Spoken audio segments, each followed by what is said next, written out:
Hello बच्चों, welcome to विज्ञान। और आज हम लोग पढ़ेंगे रेस्पिरेशन। लैब प्रोसेस का बहुत ही इंपॉर्टेंट टॉपिक है रेस्पिरेशन, और जिसमें से हम लोग ऑलरेडी प्लांट्स का पढ़ चुके थे, तो एनिमल्स का बचा है। तो रेस्पिरेशन जो है एनिमल्स में बच्चे हम लोग पढ़ेंगे, इसमें किसका? ह्यूमन बीइंग का। ह्यूमन रेस्पिरेशन, ठीक है।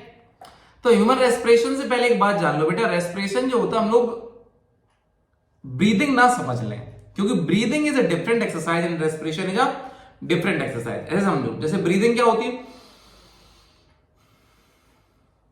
Inhale and exhale of gases, या फिर intake of oxygen and outtake of carbon dioxide is called breathing. And respiration is वो कंप्लीट प्रोसेस जिसमें ऑक्सीजन का लेना, उसके बाद में ब्लड के सेल्स में उसका मिलना, फिर सेल के माइटोकॉन्ड्रिया में जाकर के पहुंचना बॉडी के हर एक पार्ट में, और उससे एनर्जी का जनरेट होना, और वापस से क्या एनर्जी जब मिल जाती है कार्बन डाइऑक्साइड रिलीज होना, और बाहर कार्बन डाइऑक्साइड बॉडी से निकाल देना। इतनी पूरी प्रोसेस जो होती है रेस्पिरेशन होती है। तो इन दोनों के बीच का बच्चों डिफरेंस जो होता है हम लोग लिख लेते हैं और समझ लेते हैं। ध्यान से प्यार समझिएगा, मैंने बहुत ही अच्छे से नोट्स को इसको तैयार करा है, इसको अपने नोट्स में ऐड ऑन कर लीजिएगा। देखो बेटा, सबसे पहले क्या है? ब्रीदिंग। तो ब्रीदिंग क्या होती है? फिजिकल प्रोसेस है, like it is a physical process, right. Then respiration, respiration एक बायोकेमिकल प्रोसेस है, क्योंकि ऑक्सीजन के जाने की वजह से सेल के माइटोकॉन्ड्रिया जो होगा वो एनर्जी को जनरेट कर पाएगा, ठीक है। फिर देखो, inhale of oxygen, exhale of carbon dioxide, मैंने बता ही दिया था इसमें। और रेस्पिरेशन में क्या हो जाता है? ब्रीदिंग को इंक्लूड कर लो, और उसके अलावा सेल्स जो होते हैं वो क्या रिलीज करते हैं? एनर्जी। देन इसके लिए सिर्फ लंग्स, यानी ये क्या करता है? कौन सा बॉडी का ऑर्गेनिज्म इसमें इन्वॉल्व है? लंग्स। और इसमें सेल्स जो भी बॉडी के हैं उनमें जो माइटोकॉन्ड्रिया है ना, वो फंक्शन कर रहा है, ठीक है ना। आप समझो इसके बाद कुछ। तो जो हमारी बॉडी में नॉर्मली होता है बेटा, क्या फॉर्म होता है? ग्लूकोज फॉर्म होता है, एनर्जी के फॉर्म में हम लोग ग्लूकोज को पाते हैं। फिर ग्लूकोज जो होता है, इसके अलावा पायरुविक एसिड। पायरुविक एसिड क्या होती है? CH3CO एंड COOH, इसको ऐसे पढ़ा जाता है, ठीक है। CH3CO COOH। Similarly lactic acid क्या है बेटा? CH3CHOH COOH, ठीक है। इनके फॉर्मूले आपको याद नहीं करने हैं, पर क्या है ना, कुछ बच्चे लाइक आउट ऑफ क्यूरियोसिटी पूछते रहते, सर ये इसका फॉर्मूला बता दीजिए, तो मैंने इसलिए डाल दिया। अब हम लोग ना बेटा एरोबिक और एनएरोबिक रेस्पिरेशन समझ लेते हैं। जैसे कि हम लोग सांस लेते हैं तो हमारी बॉडी में जो एनर्जी बन रही है वो क्या है? वो एक एरोबिक रेस्पिरेशन का फॉर्म है। तो बेटा क्या होता है, हम लोग नॉर्मली क्या, ग्लूकोज जो होता है हम लोगों को फूड के फॉर्म में आगे बढ़ के जाता है एनर्जी के लिए, उससे बनता है बच्चों पायरुवेट। क्या बनता है? पायरुवेट। और पायरुवेट जो होता है वो अगर हमारे सेल्स में, या हम कहें माइटोकॉन्ड्रिया में, माइटोकॉन्ड्रिया में जाता है, तब हमारे पास क्या बन के आता है बेटा? 38 ATP energy plus carbon dioxide plus water. इस बात को समझ लो सबसे पहले। 38 ATP क्या? हाईएस्ट जनरेशन होता है एनर्जी का। ATP का बच्चों मतलब होता है एडिनोसाइन ट्राइफॉस्फेट। क्या मतलब होता है? एडिनोसाइन ट्राइफॉस्फेट, ठीक है। ये बेटा क्या है? ये एक आपका एरोबिक रेस्पिरेशन है। यहां पर ग्लूकोज हुआ, ग्लूकोज से क्या हमने कर दिया? ग्लाइकोलिसिस, इसको ग्लाइकोलिसिस बोलते हैं, ठीक है। यहां पर मिल जाता है हमको पायरुवेट। पायरुवेट को क्या कर देंगे बेटा? जो हमारी बॉडी में आपको क्या जाएगा? सेल्स या माइटोकॉन्ड्रिया, उससे रिएक्शन हो जाती है जाकर के, और वो बनाते हैं एनर्जी। जो एनर्जी जब रेस्पिरेशन होता है आपका एरोबिक, तब ज्यादा हाईएस्ट मिलती है, और एनएरोबिक में मिलती है ओनली 2 ATP। तो अब बच्चों देर ना करते हो, हम लोग देख लेते हैं एनएरोबिक रेस्पिरेशन के बारे में भी, कि एनएरोबिक रेस्पिरेशन जो होता है उसमें क्या होता है। तो एरोबिक में दो तरीके की होती है। एक तो बच्चों होती है ईस्ट वाली। तो सबसे पहले देख लेते हैं ईस्ट की क्या होती है। अगर हमें बच्चा ईस्ट मिला, उसके साथ क्या होने वाला है ये समझ लेते हैं, ठीक है। तो वही पायरुवेट तक वही रखो सबका, क्या कि ग्लूकोज, फिर ये जाएगा पायरुवेट एसिड या फिर पायरुवेट, जो भी कहना चाहो। और पायरुवेट से जो होता है एनएरोबिक प्रोसेस होगी। क्या होगी इसमें? एनएरोबिक। एनएरोबिक को समझ लो एब्सेंस ऑफ ऑक्सीजन। क्या होता है? Absence of oxygen. अब अगर ग्लूकोज में एब्सेंस ऑफ ऑक्सीजन यानी पायरुवेट कन्वर्ट हो जाएगा बच्चा, तो ईस्ट सेल में अगर हमको करना है तो इसका मतलब हो रहा है क्या? इस प्रोसेस को बोलेंगे हम लोग फर्मेंटेशन। फर्मेंटेशन, फर्मेंटेशन कहां देखने को मिलता है? शराब वगैरह बनती है ना, अल्कोहल वगैरह, वो सब क्या है? फर्मेंटेशन का फॉर्म है। तो इसमें क्या बेटा मिलता है हमको? C2H5OH। क्या मिलता है? C2H5OH और प्लस 2 ATP एनर्जी।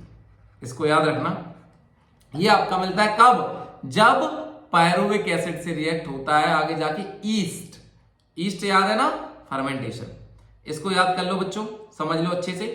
क्या है बेटा? ग्लूकोज पायरुवेट एनारोबिक हो जाएगा तो क्या मिलेगा? अल्कोहल और 2 ATP एनर्जी। अब इसमें कार्बन डाइऑक्साइड और वाटर लिखने का कोई मतलब नहीं है हमें, मतलब किससे है? सिर्फ 2 ATP एनर्जी से मतलब है कि यहां पर सिर्फ 2 ATP मिलती है। तो मतलब शराब बनाने की जो प्रोसेस है, क्योंकि ये क्या होता है? एथेनॉल, और एथेनॉल क्या है? अल्कोहल, यही होता है पीने वाला।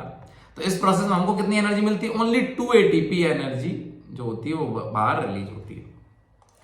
एक और एनारोबिक की होती है बेटा, उसको हम लोग बोलते हैं, कहां होती है बेटा? मसल सेल्स में।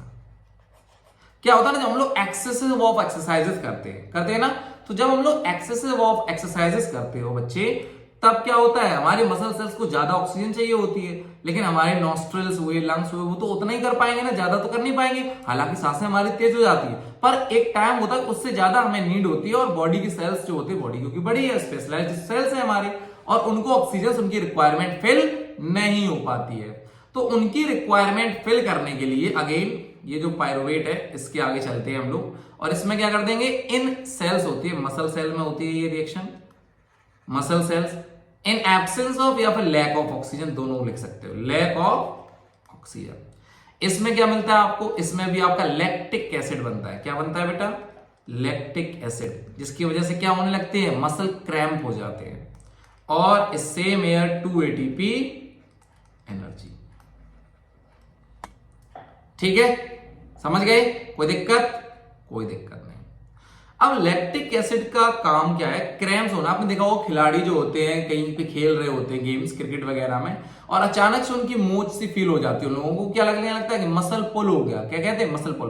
फिर क्या करते हैं? गर्म पानी करके और उसके हम कह सकते हैं पैकेट वगैरह जो होता है वो वहां पर रख दिया, हॉट वाटर पैक अप्लाई कर दिया। तो हॉट वाटर पैक जब हम लोग अप्लाई कर देते बच्चे, तब क्या हो जाता है? वो ठीक हो जाता है।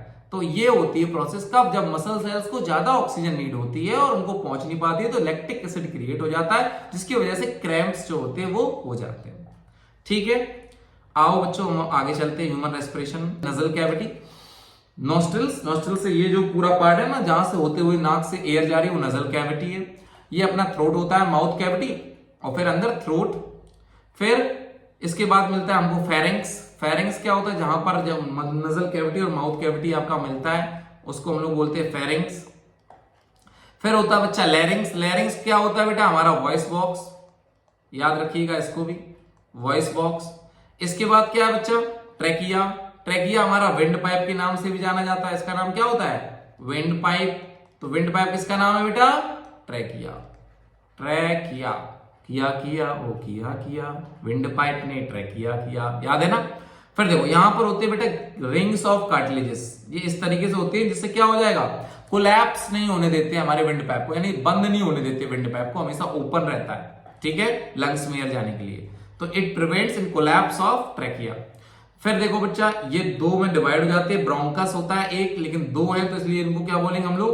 ब्रोंकाई, BRONCHI, सिंगल ब्रोंकस होता है। पर देन बेटा ये छोटे छोटे ये फर्दर डिवाइड हो जाते हैं ना, इधर देखो ये छोटे छोटे और डिवाइड हो गया, और डिवाइड हो गया, और डिवाइड हो जाती है। इनको बोलते हैं हम लोग ब्रोंक्यूल्स, BRONCHIOLE, ब्रोंक्यूल हो गया। एंड लास्ट में जो आपको बलून शेप के स्ट्रक्चर लगे मिलते हैं, ये इसको बोला जाता है क्या? एल्वेलाई।